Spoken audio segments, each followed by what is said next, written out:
The whistle of the wind across the Montana plains carried more than just dust on that fateful October evening in 1876. It carried Winifred Faulkner's muffled sobs as she stumbled down the road, one hand clutching a hastily packed carpetbag, the other wiping away tears that refused to stop falling. Behind her, the silhouette of her family's ranch house grew smaller, the echo of her father's final words still ringing in her ears. "No daughter of mine will disgrace this family with such shameful behavior. You are dead to us now." The setting sun cast long shadows across the rugged landscape as Winifred's boots kicked up dirt along the lonely trail leading away from the only home she'd ever known. At 20 years old, she had never imagined finding herself homeless, family-less, with nowhere to turn. Her crime: refusing to marry Harold Pemberton, the wealthy banker's son who had offered her father a substantial business partnership along with his proposal for her hand. "I cannot marry without love," she had declared that morning, standing tall despite her mother's horrified gasp and her father's darkening expression. "I will not sell myself for cattle and land." The memory made fresh tears spring to her eyes as she trudged forward, the temperature dropping rapidly with the sun. October nights in Montana Territory were unforgiving, and she wore only her day dress with a thin shawl wrapped around her shoulders.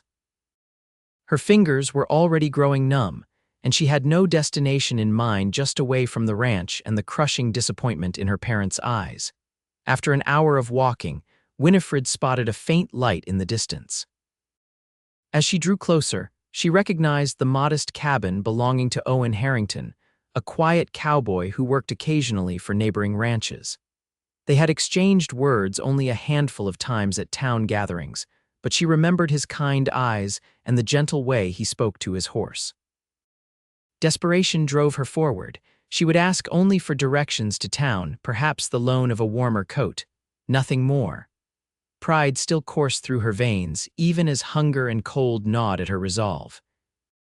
Her knock was tentative at first, then more insistent as the wind picked up, howling around the cabin's corners. The door swung open, flooding the porch with warm, golden light that momentarily blinded her. When her vision cleared, Owen Harrington stood before her, his tall frame filling the doorway. His hazel eyes widened with recognition, then concern as he took in her tear-stained face and the small bag clutched in her trembling hand. "Miss Faulkner." His voice was low, tinged with surprise. "What in heaven's name are you doing out here after nightfall?" Winifred opened her mouth to speak, but instead of words, a sob escaped. She swayed slightly, exhaustion and emotion overwhelming her composure. Owen stepped forward instantly, one hand steadying her elbow. "You're freezing. Come inside." "I just need directions to town," she managed, even as he gently guided her through the doorway. "I don't wish to impose." "Town's 15 miles from here," he said, shutting the door against the biting wind, "and you look about ready to collapse. Whatever's happened, it can wait until you're warm." The cabin was simple but neat: a stone fireplace with crackling flames, a small kitchen area, a table with 2 chairs, and a narrow bed in the corner with a patchwork quilt. It smelled of coffee and wood smoke, and something she couldn't name but found instantly comforting. "Please sit," he said, pulling out a chair by the fire. "I'll fetch you some coffee." Too weary to protest, Winifred sank into the chair, her carpetbag dropping to the floor beside her. As warmth began to seep back into her bones, the reality of her situation crashed over her anew. She was ruined, a woman alone with no family, no home, no prospects. Owen returned with a steaming mug, which she accepted with murmured thanks. He pulled the second chair across from her, sitting down with a deliberate care that suggested he was trying not to frighten her. "Now," he said gently, "would you care to tell me why the daughter of Thomas Faulkner is wandering alone after dark with nothing but a carpetbag?" The simple question, asked without judgment, broke the last of her composure. Between sips of coffee and fresh tears, Winifred told him everything: her father's arrangement with the Pembertons, her refusal, the ultimatum, and finally, her banishment. "They gave me an hour to pack my things," she concluded, staring into the fire. "Mother couldn't even look at me as I left." 20 years as their daughter, and it meant nothing in the end. Owen had listened without interruption, his expression growing increasingly troubled. When she finished, he stood and paced the small room, running a hand through his sandy brown hair. "This isn't right," he said finally. "A family shouldn't cast out their own blood over such a matter." "Perhaps not," Winifred replied, the coffee having restored some of her spirit, "but it's done now. I'll find work in town." "I can so keep accounts. The town's gossips will tear you apart before you find honest work," Owen cut in, his voice gentle but firm. "A young woman arriving alone, estranged from her family, they'll assume the worst." The truth of his words sank in, and Winifred's shoulders slumped. She hadn't thought beyond escaping her father's wrath. "What choice do I have?" Owen stopped his pacing and looked at her, his expression resolute. "Stay here tonight. Tomorrow we'll figure something more permanent." "Here," Winifred gasped, nearly spilling her coffee. "Mr. Harrington, I couldn't possibly my reputation." A slight smile touched his lips. "Your reputation is already at the mercy of your father's explanation for your absence. Besides," he added more seriously, "there's a storm coming. I can smell it in the air. You'd never make it to town tonight." As if confirming his words, the wind outside howled louder, rattling the cabin's shutters. Winifred bit her lip, weighing impossible options. "I'll sleep in the barn," Owen continued. "You take the bed, no one will know you're here." "Why would you do this for me?" she asked, searching his face. "We barely know each other." Owen moved to the door, grabbing his coat from a peg on the wall. He paused, one hand on the latch, and looked back at her with an expression she couldn't quite decipher. "Because it's the right thing to do," he said simply.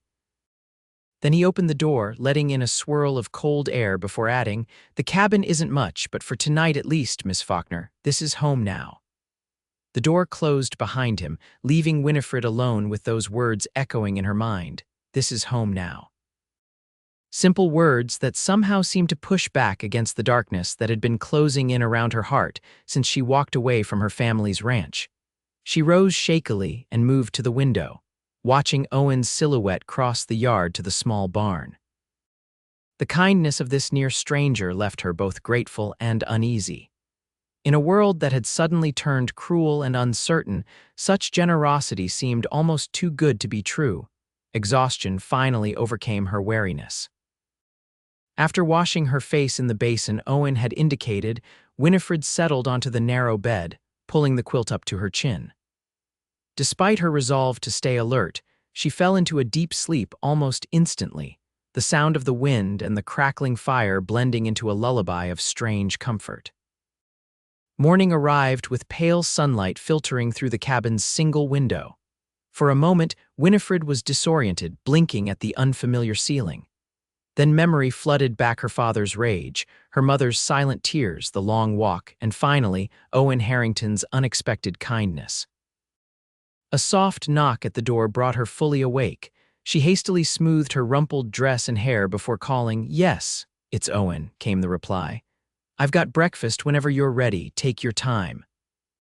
Winifred found a pitcher of fresh water by the washstand and did her best to make herself presentable. Her reflection in the small mirror showed a woman she hardly recognized, eyes red, rimmed from crying, hair tumbling from its pins. The confident daughter of Thomas Faulkner, replaced by someone vulnerable and uncertain. When she finally opened the door, she found Owen tending to a pan of sizzling bacon on the small cast-iron stove. He glanced up, a tentative smile touching his lips. "Good morning. Hope you slept well." "Better than I had any right to," she admitted, hovering awkwardly near the door. "Thank you for your kindness, Mr. Harrington." "Owen," he corrected, transferring bacon to 2 plates already holding biscuits. "If you're staying in my cabin, we might as well use Christian names." "Am I staying?" Winifred asked, the question emerging before she could think better of it. Owen set the plates on the table and gestured for her to sit. "That depends on you, I suppose, but I meant what I said about town. It won't be easy for you there, at least not right away." Winifred sank into the chair, the aroma of fresh bacon making her realize how hungry she was. "I can't impose on you indefinitely. It wouldn't be proper." "Proper," Owen echoed, sitting across from her. "Forgive me for saying so, but proper is what got you into this situation. Your father thought it proper to sell his daughter for business advantages." His bluntness startled her, but she couldn't deny the truth in his words. Even so, a young woman living unchaperoned with a bachelor, I have a proposition, Owen interrupted, his expression serious. I need help around here. The place is falling apart while I'm away working cattle. You need somewhere to stay until you figure out your next steps. Stay as my housekeeper, I'll pay you fair wages. Winifred stared at him, fork suspended halfway to her mouth. Your housekeeper? It gives you a respectable reason to be here, he explained, and I really could use the help. I'm not much for cooking or mending. It was a practical solution, offering her time to plan her future while maintaining at least a semblance of propriety. Still, Winifred hesitated. People will talk regardless. People always talk, Owen replied with a shrug. But they'll talk less if you're employed rather than simply staying here with no explanation.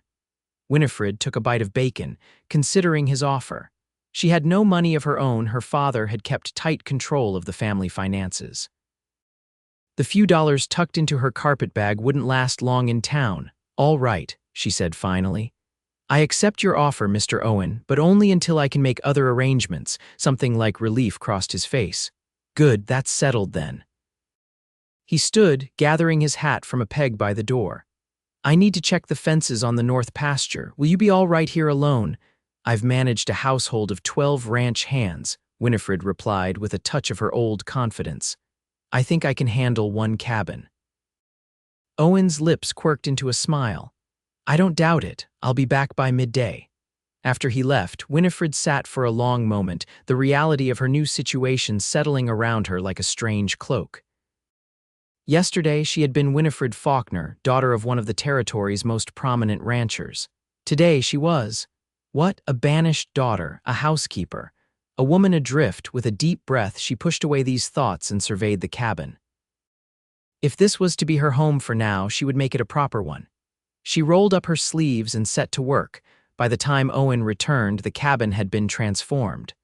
The floors were swept, dishes washed and organized, the bed made with military precision. Winifred had even discovered a neglected sourdough starter in the back of his cupboard and had bread rising by the fire. Owen stopped in the doorway, hat in hand, taking in the changes with wide eyes. You've been busy. Idle hands lead to idle thoughts, Winifred replied, wiping flour from her hands onto a cloth. And my thoughts aren't particularly pleasant company right now. Understanding crossed his features. You're thinking about your family. Trying not to, she corrected, turning back to the dough she was kneading. Did you find any breaks in your fence line? Owen recognized the change of subject for what it was and respected it. 2 sections down near the creek, I'll mend them tomorrow. I found some stew meat in your cold box, Winifred said. Hope you don't mind that I started dinner. Mind, I usually eat bacon and beans most nights. He hung his hat and moved to wash his hands at the basin. This is a welcome change.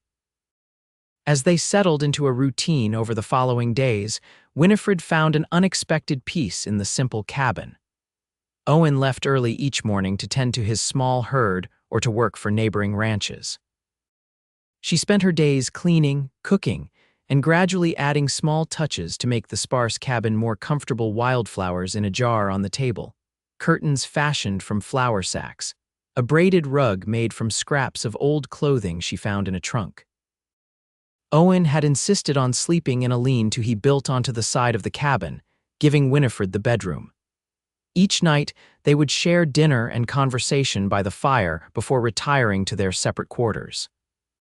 She learned that he had come west from Pennsylvania 5 years earlier, worked as a ranch hand until he saved enough to buy this small plot of land, and dreamed of building it into something substantial one day. Not like your father's spread, he clarified one evening, whittling a piece of wood by the fire. Just enough to live comfortably, maybe raise a family someday. Winifred, mending one of his shirts, glanced up at this. You hope to marry? Someday, he replied, his focus on his carving. When I have more to offer than a one-room cabin and uncertain prospects. I think you underestimate what you have to offer, Winifred said softly, then flushed when he looked up with surprise in his eyes. She quickly added, any woman would be fortunate to find a man of integrity in these parts.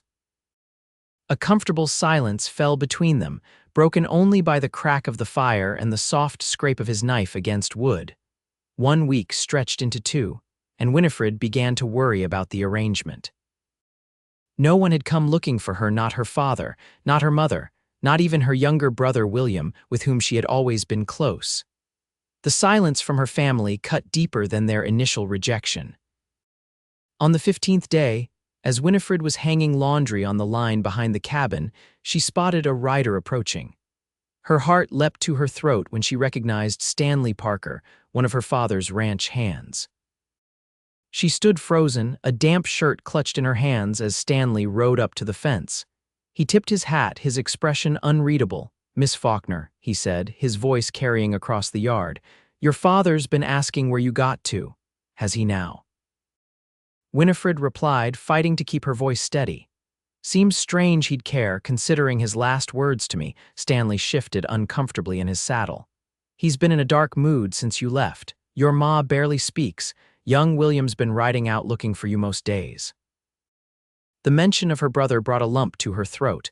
"And yet you're the one who's here. Did my father send you?" "Not exactly," Stanley admitted. "I overheard some talk in town about Owen Harrington having a woman staying at his place. Figured it might be you." Winifred lifted her chin. "I'm employed here as Mr. Harrington's housekeeper." Stanley's eyebrows rose, but he held back whatever comment had sprung to mind. Instead, he said, "Your father's arranged for you to marry Harold Pemberton next month. He's telling folks you're visiting relatives back east before the wedding." Anger flashed through Winifred, hot and sudden. "He has no right. He disowned me, cast me out like I was nothing to him. He's a proud man, Miss Winifred, won't admit he made a mistake." "It wasn't a mistake," she said firmly. "Tell him I'm well if you must, but I won't be marrying Harold Pemberton or anyone else of my father's choosing." Stanley nodded slowly. "I'll tell him I didn't find you, give you more time to figure things out." He tipped his hat again. "Take care, Miss Winifred."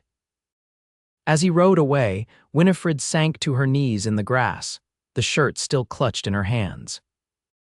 Emotions warred within her relief that her family hadn't completely forgotten her, anger at her father's continued manipulations, and a strange new fear that her time in this peaceful cabin with Owen might be coming to an end.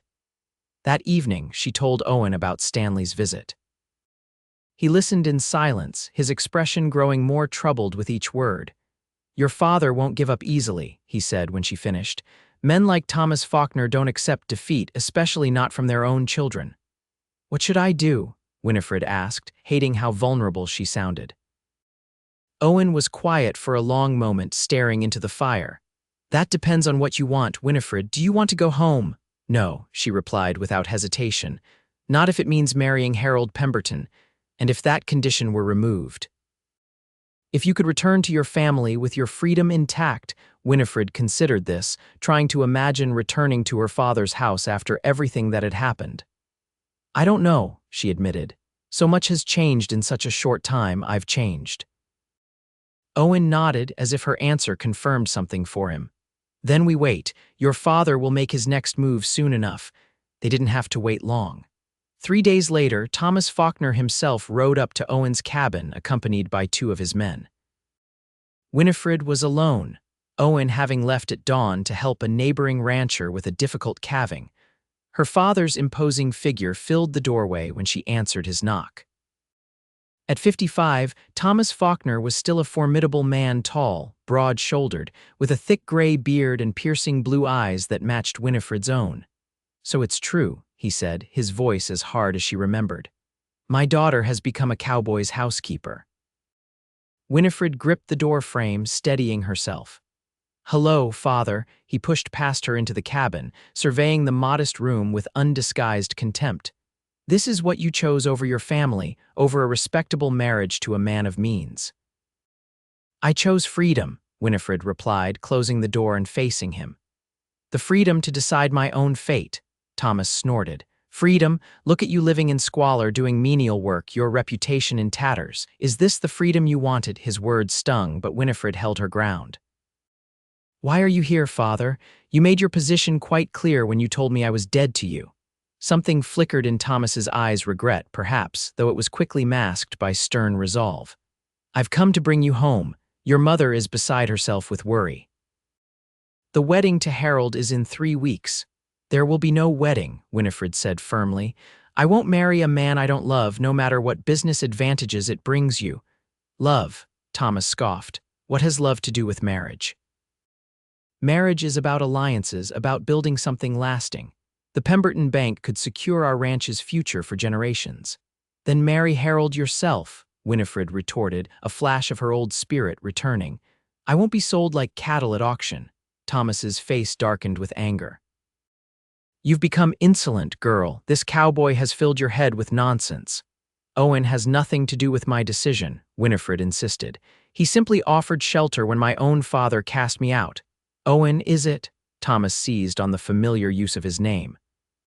So it's as the gossips say, you've fallen in with this nobody, disgracing yourself and your family name.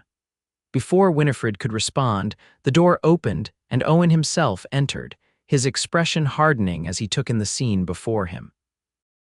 Mr. Faulkner, he said evenly, moving to stand beside Winifred, this is unexpected.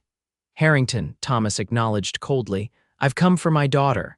She's not a piece of property, Owen replied, his voice quiet but firm. She's a grown woman who can make her own choices. Thomas laughed without humor. And you think she's chosen you? A dirt-poor cowboy with nothing to his name but a falling-down cabin and a few scrawny cattle. Winifred felt Owen stiffen beside her, but his voice remained steady. I think she's chosen herself, sir. And I respect her enough to support that choice. How noble, Thomas sneered. Tell me, Harrington, can you provide for her? Can you give her the life she deserves? Or will you watch her hands grow rough with work, her spirit broken by poverty?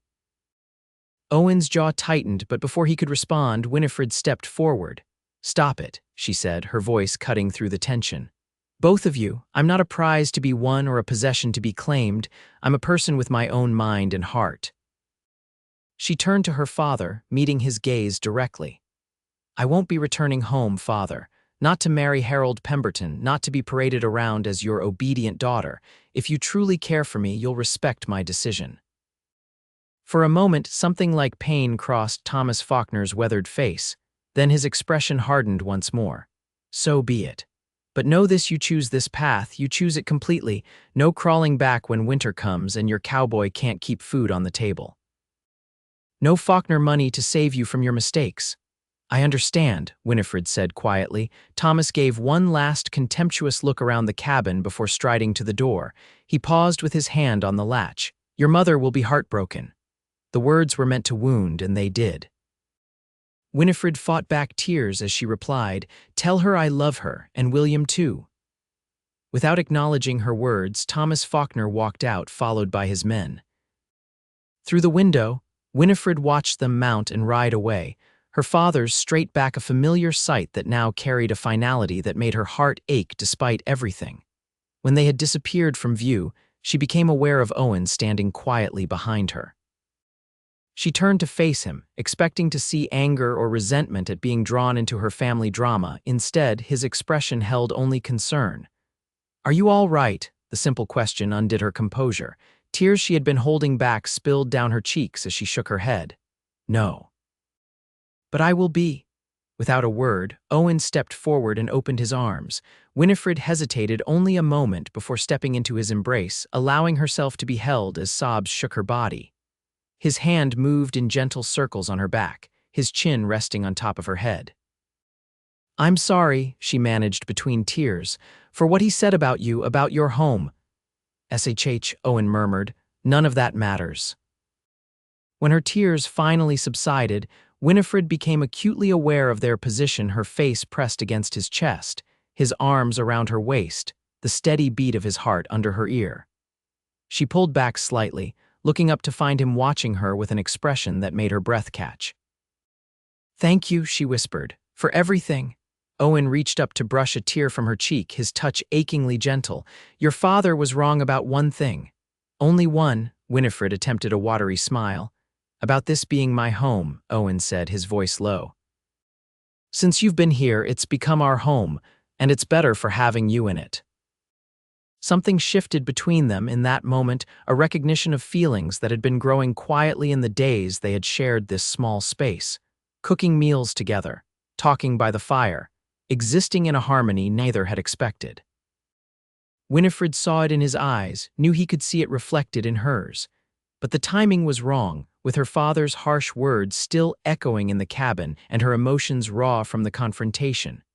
Owen seemed to understand this without words. He stepped back, letting his hands fall to his sides. "I should check on the mare that was foaling. She seemed distressed when I left." "Of course," Winifred replied, grateful for his sensitivity. "I'll have dinner ready when you return." After he left, she moved about the cabin in a daze, her father's visit and Owen's words swirling in her mind. Had she made the right choice? Was she foolish to give up the security of her family for this uncertain life, as she needed dough for biscuits? Winifred realized that despite the pain of her father's rejection, she felt lighter than she had in years. Here in this simple cabin, she wasn't Thomas Faulkner's daughter or Harold Pemberton's prospective bride. She was simply Winifred, a woman discovering her own strength and perhaps her own heart. The following weeks brought a new rhythm to their shared life. Owen, seemingly understanding Winifred's need for purpose beyond housekeeping, began teaching her about ranch work. She learned to mend fences, care for the small herd of cattle, and even handle his gentle mare, Daisy. "You're a natural," Owen observed one afternoon as Winifred expertly guided Daisy through a narrow gate. "Most city women would be terrified of handling a horse that size." "I'm hardly a city woman," Winifred laughed, patting Daisy's neck. "I grew up on a ranch, remember? Though father never allowed me to do more than ride side saddle for pleasure." Owen leaned against the fence post, watching her with admiration. "You've never said did you enjoy ranch life before I was banished," Winifred finished for him. "Yes, I loved it.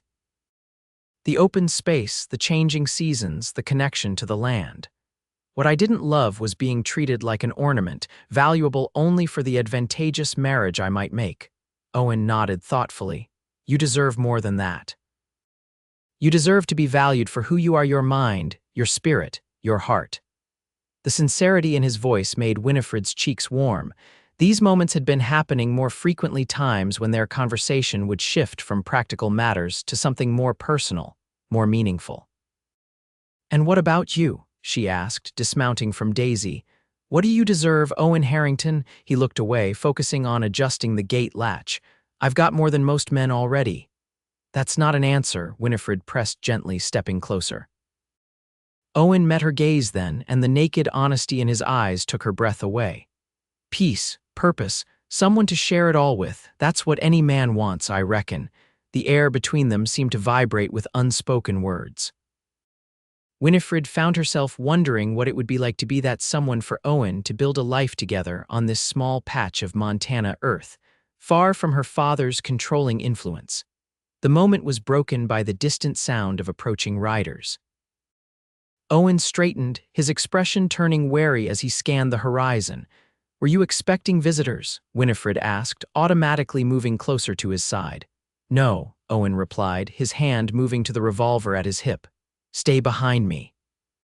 As the riders drew closer, Winifred recognized her brother William's lanky frame and sandy hair. Beside him rode Harold Pemberton, his expensively tailored suit looking ridiculous on horseback. "William," she called, stepping around Owen despite his protective gesture. "What are you doing here?" William Faulkner, barely 19 and looking uncomfortable, reined his horse to a stop. "Winnie," he said, using his childhood nickname for her, "I've been searching everywhere for you." Harold Pemberton dismounted with considerably less grace, his pinched face betraying his distaste for the humble ranch. "Miss Faulkner," he said stiffly, "your prolonged absence has caused quite a stir." Winifred felt Owen move to stand beside her, a silent support. "I'm no longer Miss Faulkner according to my father," she replied coolly. "And I believe he made it clear I wouldn't be returning for any wedding." William slid from his saddle, approaching his sister with earnest eyes so like her own. "Father's pride won't let him admit it, but he misses you, Winnie. Mother barely eats. The house is. It's not the same without you." "Then they shouldn't have cast me out," Winifred said, though her heart ached at the thought of her mother's suffering. Harold cleared his throat, adjusting his expensive cuffs. "Perhaps we could speak privately, Miss Faulkner. There are matters to discuss regarding our arrangement."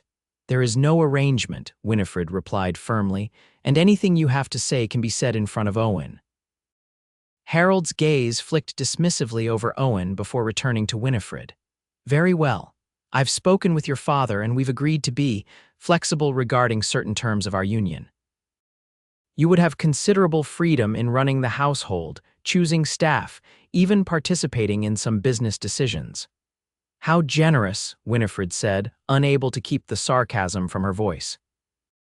And in return, I simply give up my autonomy, my choice in whom to love, and become Mrs. Harold Pemberton. Harold's thin lips tightened. It's a more than fair offer, considering your current situation.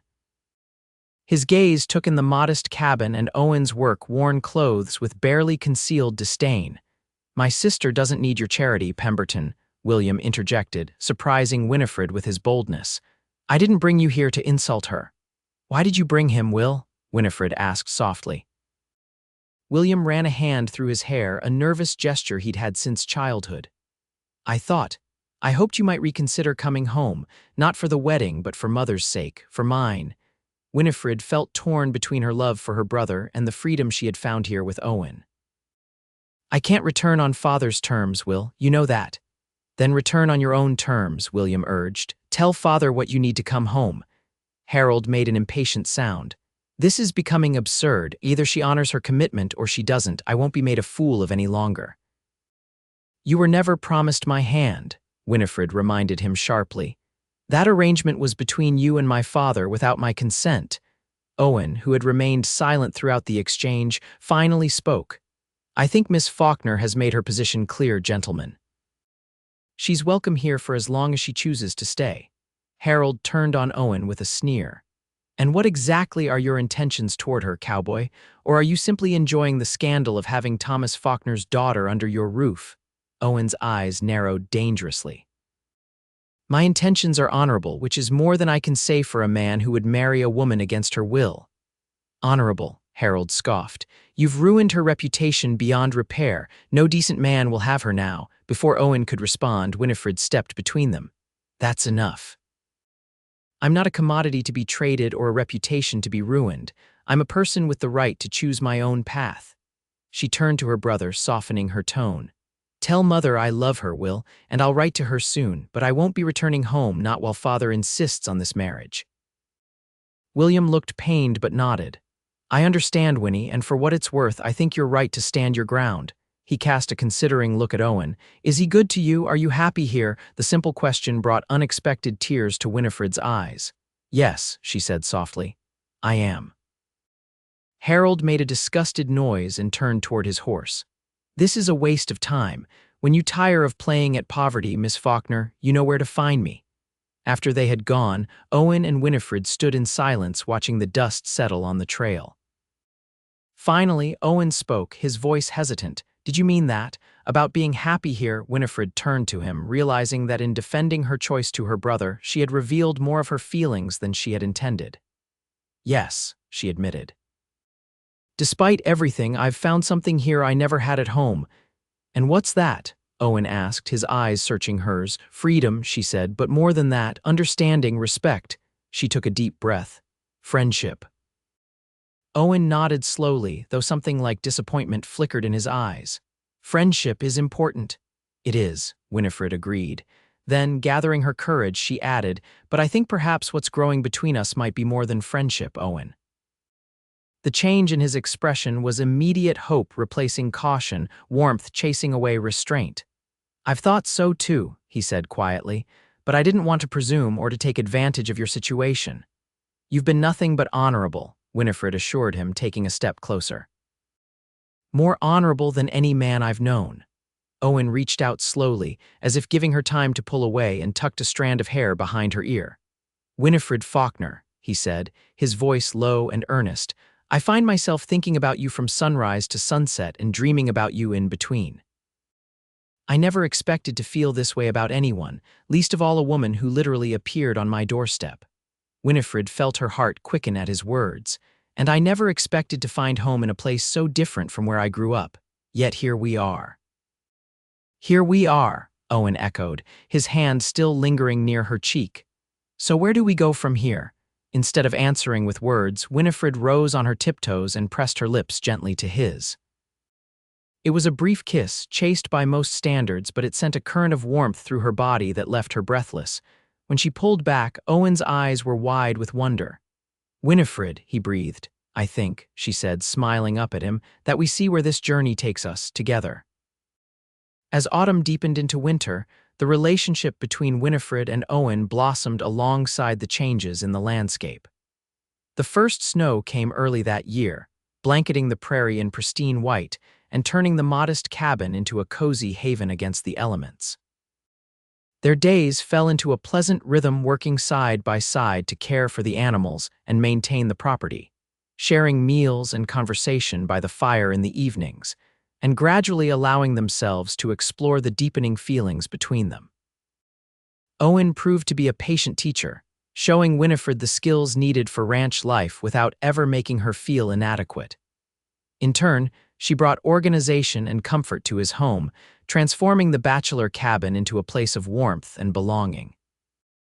"I never thought a few curtains and rugs could make such a difference," Owen commented one evening as they sat before the fire, his arm draped casually around her shoulders. "It's not the curtains," Winifred replied, leaning into his embrace. "It's having someone to share the space with that makes it feel like home." Owen pressed a kiss to her temple. "You're right about that. I never realized how lonely I was until you arrived and showed me what I was missing." These quiet moments of honesty had become precious to Winifred. Unlike the calculated social interactions of her previous life, her relationship with Owen was built on genuine communication and mutual respect. As Christmas approached, Winifred found herself thinking more often of her family, particularly her mother and William. She had written several letters but received no reply, leaving her to wonder if they had even been delivered or if her father had intercepted them. "You're miles away," Owen observed one morning as they tended to the animals in the barn. "Thinking about your family again." Winifred nodded, appreciating as always his perceptiveness. Christmas was always special at home. Mother would decorate every room and we'd have a grand dinner with all the ranch hands invited. Owen was quiet for a moment, forking hay into a stall. "Would you like to go home for Christmas?" "Just to visit," the offer touched her deeply. "No," she said after consideration. "I want to be here with you. This is our first Christmas together." The smile that spread across Owen's face warmed her more than any fire could. "I was hoping you'd say that," he admitted. "I have something special planned." True to his word, Owen made their first Christmas together memorable. He disappeared for an entire day, returning with a small pine tree strapped to his saddle, along with a mysterious burlap sack. Together, they decorated the tree with strings of dried berries, pine cones dipped in flour paste to resemble snow, and paper stars Winifred had crafted on Christmas morning. Winifred woke to the smell of coffee and found Owen already up, stoking the fire. He greeted her with a kiss and presented her with a small package wrapped in brown paper and tied with twine. "Merry Christmas," he said, an uncharacteristic nervousness in his voice. Inside the package, Winifred found a delicate silver locket. When she opened it, she gasped at the tiny portrait inside, a perfect miniature of the two of them, clearly painted by a skilled hand. "Owen," she breathed, looking up at him with tears in her eyes. "How did you manage this?" "There's a portrait artist in Helena," he explained. "I described us to him, and he created this from my description. Do you like it?" "I love it," Winifred said, throwing her arms around his neck. "It's the most thoughtful gift I've ever received." After breakfast, Owen suggested a ride to see the winter landscape. Bundled in their warmest clothes, they set out on horseback, the crisp air painting their cheeks pink as they traversed the snow-covered prairie. Owen led them to a ridge overlooking a frozen creek where the sun glinted off ice-covered branches, creating a spectacle of natural beauty. Dismounting, he helped Winifred down from her horse and took both her hands in his. "I brought you here for a reason," he said, his breath visible in the cold air. "This is my favorite spot on the whole property. On clear days like this, you can see for miles all the way to the mountains in the west and the rolling plains to the east." Winifred smiled, taking in the breathtaking vista. "It's beautiful, Owen." I've been thinking about the future, he continued, his thumbs tracing circles on the backs of her hands. About what I want for this land for my life. He paused, swallowing visibly. For us. Something in his tone made Winifred's heart quicken. What have you been thinking? Owen took a deep breath. That I want to build something lasting here, not just a ranch, but a home, a family. His eyes held hers, unwavering despite the vulnerability in them. I want to build it with you, Winifred. Owen, she whispered, hardly daring to believe what she was hearing. He released one of her hands to reach into his coat pocket, pulling out a simple gold band. I know it's not what you're used to, not like the fancy rings your father's friends would offer, but it was my mother's, and she was the strongest, kindest woman I've ever known. He paused, smiling softly. Until I met you. Tears blurred Winifred's vision as Owen lowered himself to one knee in the snow. Winifred Faulkner, you came to my door seeking shelter, but you've given me so much more than I ever gave you. You've brought light and warmth and purpose to my life. Would you do me the extraordinary honor of becoming my wife? For a moment, Winifred could only look at him, this good, honorable man kneeling before her, offering not wealth or status but something infinitely more valuable. True partnership, respect, and love. Yes, she said, her voice clear and certain despite her tears. Yes, Owen Harrington, I will marry you. His face broke into a radiant smile as he slipped the ring onto her finger. It fit perfectly, as if it had been made for her. Owen rose and pulled her into his arms, his kiss conveying all the joy and promise of their future together. As they rode back to the cabin, hand in hand, despite the awkwardness of managing their reins, Winifred felt a sense of rightness settle over her. This was where she belonged, not in her father's grand house playing the role he had assigned her, but here, creating her own life with the man she loved.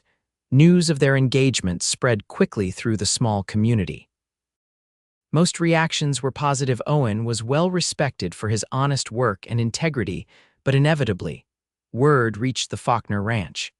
The response came in the form of a letter delivered by one of the local boys who sometimes carried messages between farms.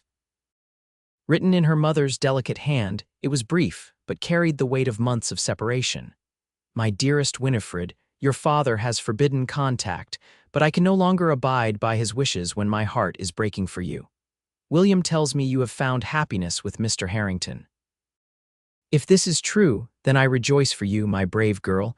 Your father will not bend, but I am not without resources of my own. Enclosed you will find a banker's draft drawn on my personal account, a modest inheritance from my mother that Thomas cannot touch. Use it to build your new life. I pray that someday reconciliation will be possible. Until then, know that you are loved and missed. Your devoted mother. The enclosed draft represented a sum that, while not a fortune, would allow them to make significant improvements to the ranch, perhaps build a proper house, increase their herd, or purchase better equipment. Winifred showed the letter to Owen that evening, tears streaming down her face. I never thought she would defy him like this, she said, her voice thick with emotion. She's always been so dutiful, so proper. Owen pulled her close, resting his chin on top of her head. A mother's love is powerful, he said softly, and she sees what I see, that you deserve happiness on your own terms. What should we do with the money? Winifred asked, wiping away tears. Owen considered this carefully. It's your inheritance, he said. You should decide. His response, so different from how her father would have dictated the use of any funds, reinforced all the reasons Winifred had fallen in love with him. No, she said, taking his hand. It's ours now, we'll decide together. They were married on a bright spring day in April 1877. With wildflowers dotting the prairie and new grass pushing through the soil, a season of renewal perfectly suited to their fresh beginning. The ceremony was simple, held outside the cabin with only a handful of guests, neighboring ranchers, the local minister, and to Winifred's surprise and joy, William. I couldn't miss my sister's wedding, he said when he arrived the evening before, looking older and more serious than when she had last seen him. Father doesn't know I'm here. He thinks I'm in Helena on business. Winifred embraced him tightly. I'm so glad you came, Will. It wouldn't be the same without you. William held her at arm's length, studying her face. You look different, Winnie. Happy. It suits you. I am happy, she confirmed. happier than I ever thought possible." The wedding itself was brief but meaningful, with vows exchanged as the setting sun painted the prairie in gold and pink. Owen, dressed in his best shirt with his hair neatly combed, looked at Winifred as if she were the only person in the world as they pledged their lives to one another. Winifred wore a simple white dress she had made herself, with wildflowers in her hair and her mother's locket around her neck. As Owen slipped his mother's ring on her finger this time as a wedding band, she felt a sense of completion, as if all the pieces of her life had finally fallen into their proper places. The small gathering celebrated with a feast prepared by neighboring women, music provided by a fiddler from the next ranch, and dancing that continued well into the night. When the last guest had departed, Owen swept Winifred into his arms and carried her across the threshold of the cabin now truly their home in every sense. In the year that followed, Owen and Winifred worked side by side to transform their small ranch into a thriving operation. With her mother's gift, they built a proper house with 3 bedrooms. For the future, Owen had said with a meaningful smile, expanded their herd and purchased better equipment. Winifred discovered skills she never knew she possessed, not just keeping house and tending garden, but helping with calving, negotiating cattle prices, and managing the ranch accounts with a shrewd business sense that impressed even the most experienced ranchers. "You're a natural at this," Owen observed one evening as she calculated their profits from a recent cattle sale. "Your father was a fool not to see your value beyond making an advantageous marriage." Winifred smiled, setting aside her ledger. "His loss is your gain, Mr. Harrington." "Indeed it is, Mrs. Harrington," Owen replied, pulling her onto his lap for a kiss that still made her heart race, even after months of marriage. Summer turned to fall, and with the changing season came news that altered their lives once more. Winifred woke one morning feeling queasy, a sensation that returned day after day. When she finally consulted the doctor in town, his confirmation of her suspicions filled her with a mixture of joy and trepidation. She shared the news with Owen that evening as they sat on the porch of their new home, watching the sunset paint the prairie in brilliant hues. "Owen," she said, her voice steady despite her racing heart, "the doctor confirmed it today. We're going to have a baby." Owen's expression transformed from surprise to wonder to pure joy in the span of seconds. "A baby," he repeated, as if testing the word. "Our baby." He dropped to his knees before her chair, placing his hands gently on her still flat stomach. "When?" "Early spring," Winifred replied, covering his hands with her own. "April, the doctor thinks, around our anniversary." Owen looked up at her with such love in his eyes that it took her breath away. "Are you happy about this, Winifred?" "Truly terrified," she admitted with a small laugh. "But yes, so very happy. This child will be born of love, raised with freedom and respect. What more could I want?" Owen rose to pull her into his arms, his kiss conveying all the emotions words couldn't express. That night, as they lay together in the darkness, he whispered plans and dreams for their child, teaching them to ride, to respect the land, to be kind and brave and true. As Winifred's body changed with the growing life inside her, she found herself thinking more often of her mother, wishing she could share this experience with her. On impulse, she wrote a letter, pouring out her heart about her marriage, their expanding ranch, and the grandchild her mother might never know. She sent it without much hope of a response, knowing her father's stance remained unchanged. So when William arrived unannounced one crisp November day, his expression grave, Winifred's first thought was that something had happened to her mother. "Is it mother?" she asked as soon as he dismounted. "Is she ill?" William shook his head, taking her hands. "No, Winnie, it's father. He had a stroke 2 weeks ago. The doctors don't think he'll recover." The news hit Winifred like a physical blow. Despite everything, Thomas Faulkner was still her father, the man who had taught her to ride, who had carried her on his shoulders as a child, whose approval she had sought for so many years. "Mother's asking for you," William continued. "She wants you to come home, at least for a little while." Owen, who had come from the barn upon seeing William's arrival, stood quietly at Winifred's side, his hand a comforting presence on her back. "Of course I'll come," Winifred said after a moment. "If father is."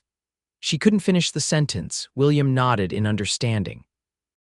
The doctor says it could be days or weeks. He drifts in and out of consciousness. That evening, as Winifred packed for the journey, Owen helped in silent support. "Are you sure you want to go alone?" he asked finally. "I could come with you." Winifred considered this, touched by the offer. "I think I need to do this myself," she said after a moment, "to make peace with my past before we welcome our future." She placed her hand on her swelling belly. Owen nodded, pulling her close. "I understand, but send word if you need me and I'll be there within a day." The return to her childhood home after more than a year's absence was surreal.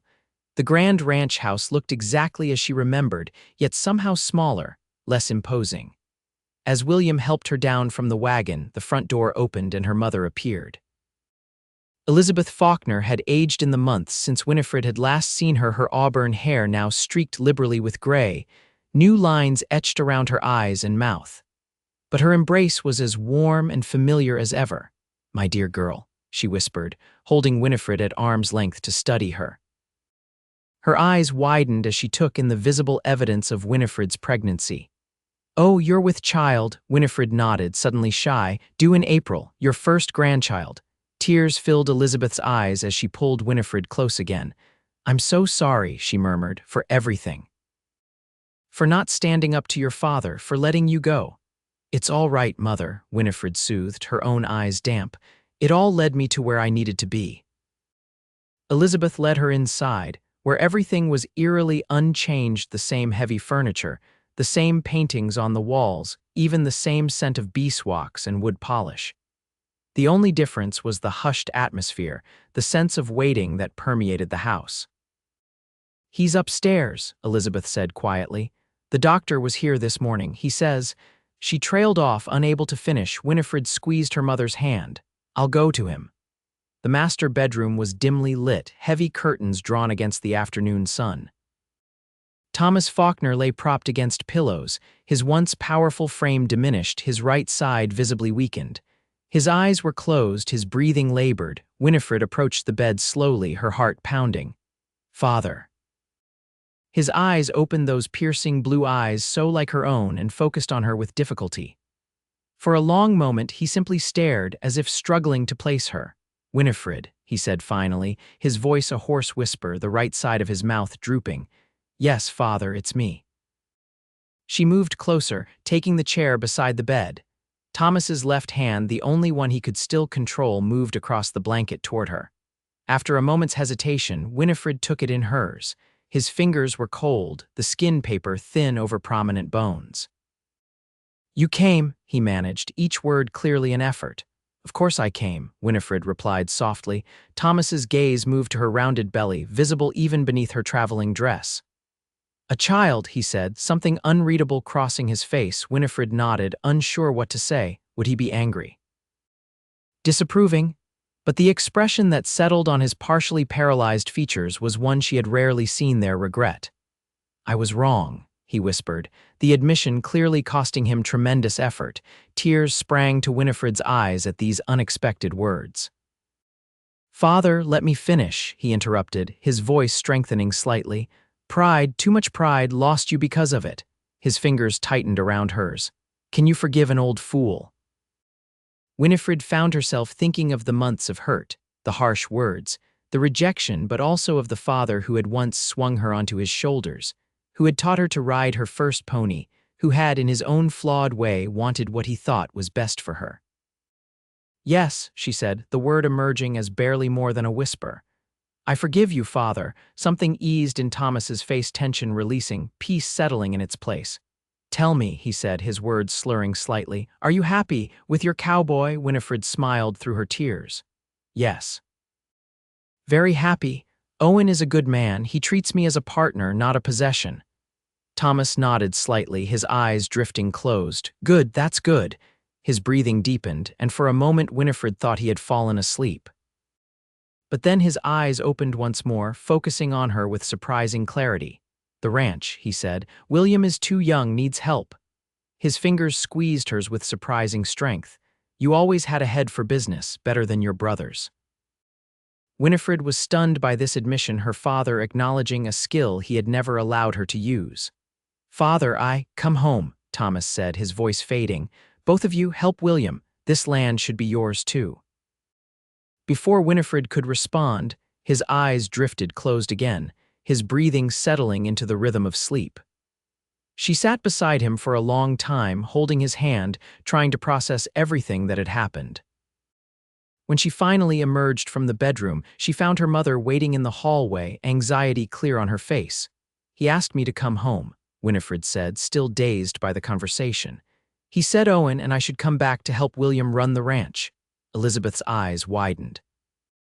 "He said that, those exact words," Winifred nodded. "He said I had a head for business better than my brothers." She gave a slightly hysterical laugh.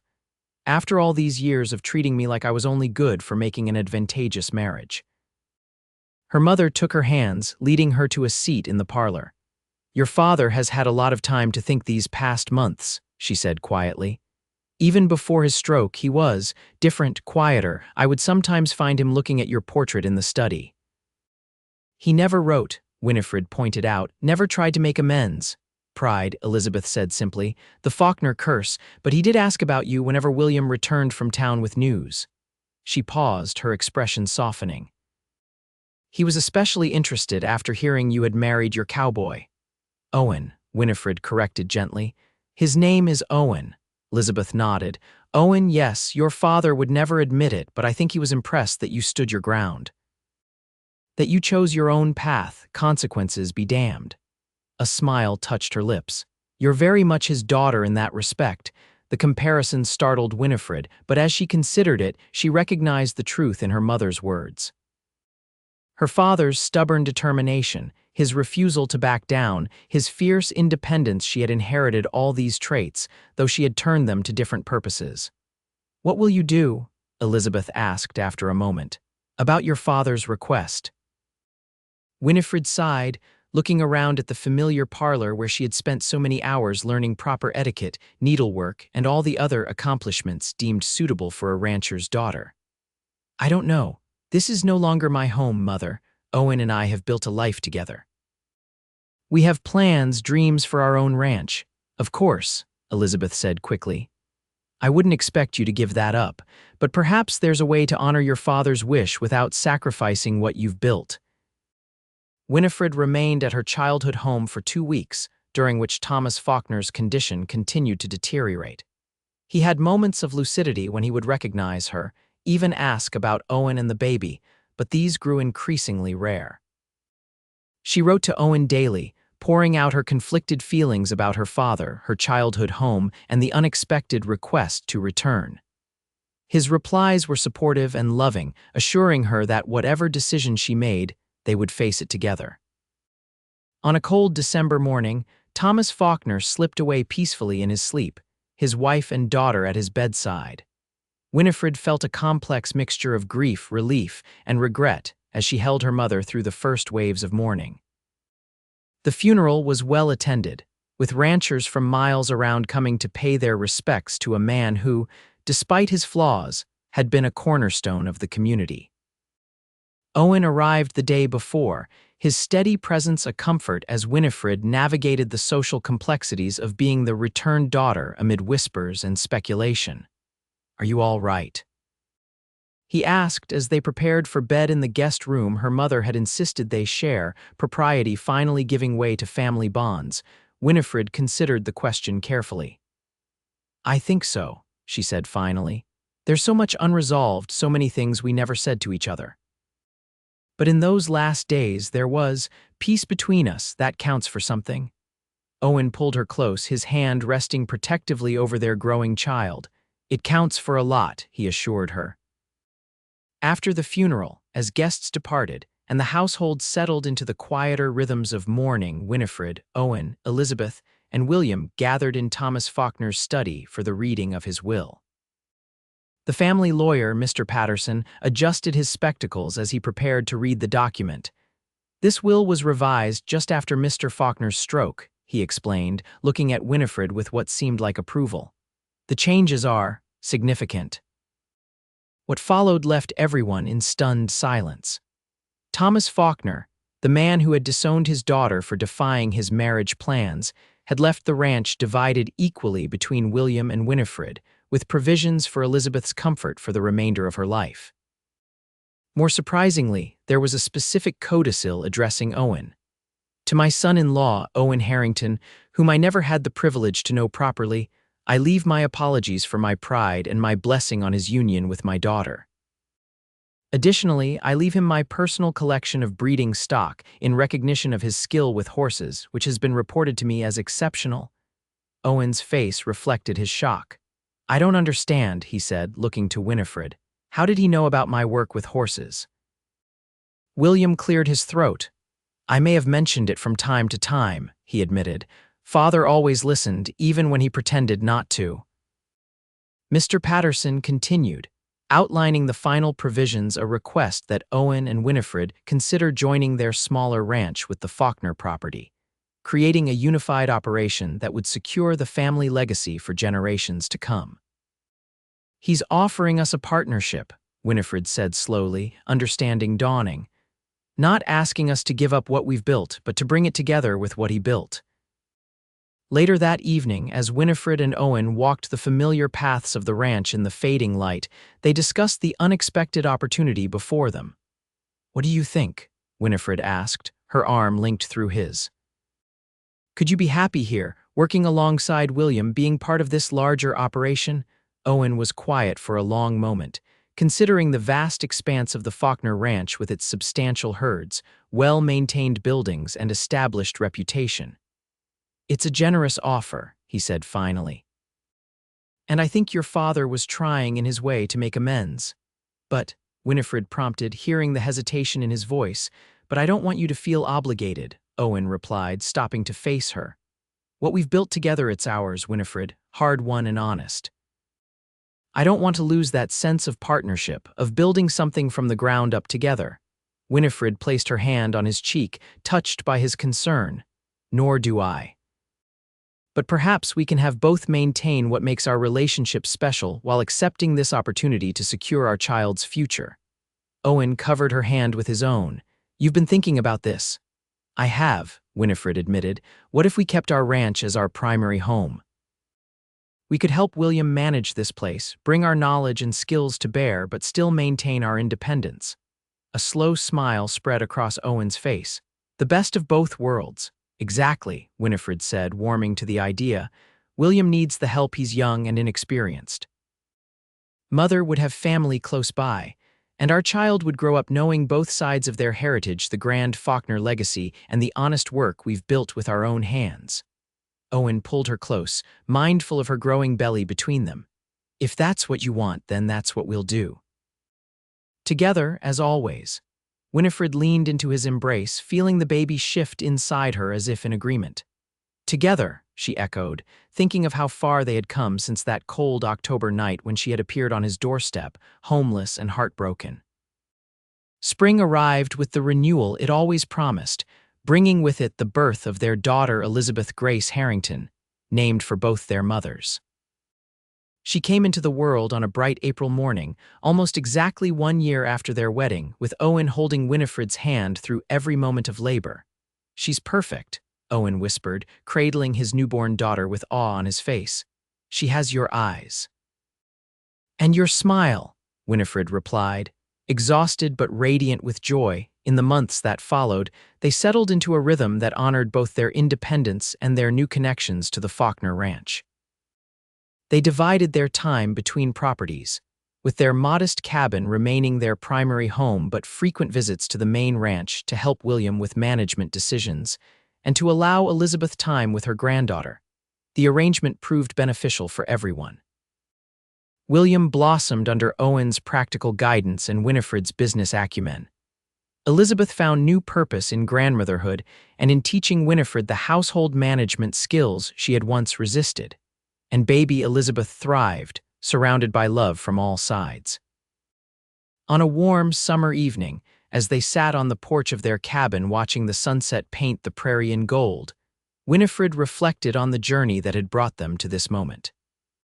She thought of her father's final days and the unexpected peace they had found, of her mother's quiet strength, of William's growth into a capable young man. Most of all, she thought of Owen, the man who had opened his door to a desperate young woman and offered her not just shelter but a home, not just security but partnership, not just affection but deep and abiding love. "What are you thinking about?" Owen asked, noticing her contemplative expression as he rocked their sleeping daughter in his arms. Winifred smiled, taking in the picture they made this good man and the child they had created together. "I was thinking about how sometimes the worst moments of our lives can lead us to the best," she said. "If my father hadn't banished me that night, if you hadn't opened your door, if you hadn't been brave enough to forge your own path," Owen added, reaching for her hand. "Yes," Winifred agreed, lacing her fingers through his. "All of it brought us here, to this life we've built together." Owen lifted their joined hands to his lips, pressing a kiss to her knuckles. "And it's only the beginning," he promised. "We have a lifetime ahead of us." As if in agreement, little Elizabeth stirred in her father's arms, her tiny hand reaching up to grasp his finger with surprising strength. Winifred watched them, her heart full to bursting with love for this family. They had created a family built not on obligation or advantage but on choice, respect, and deep affection. "This is home now," she thought. The words that had once offered tentative shelter, now representing something far more profound, the life and love she had found when she had the courage to walk away from all she had known, and toward all she could become. In the years that followed, the Harrington-Faulkner partnership flourished, becoming one of the most successful ranching operations in Montana Territory. Winifred and Owen welcomed two more children, Thomas William in 1879, and Rebecca Ann in 1881, creating a family that bridged the divide between Winifred's past and the future they were building together. The modest cabin was eventually expanded into a comfortable home, though they maintained its original structure as the heart of their dwelling, a reminder of where their journey together had begun. It stood as a testament to the truth they had discovered. That home isn't defined by grandeur or status, but by the love shared within its walls. And whenever anyone asked how their unlikely union had come to be, Owen would smile at his wife with the same tenderness he had shown on that first night and simply say, "She needed a place to stay, and I opened my door. Everything good in my life began the moment she walked through it." To which Winifred would always add, with gratitude for the path that had led her to true happiness. "And he said, 'This is home now.' He was right in ways neither of us could have imagined."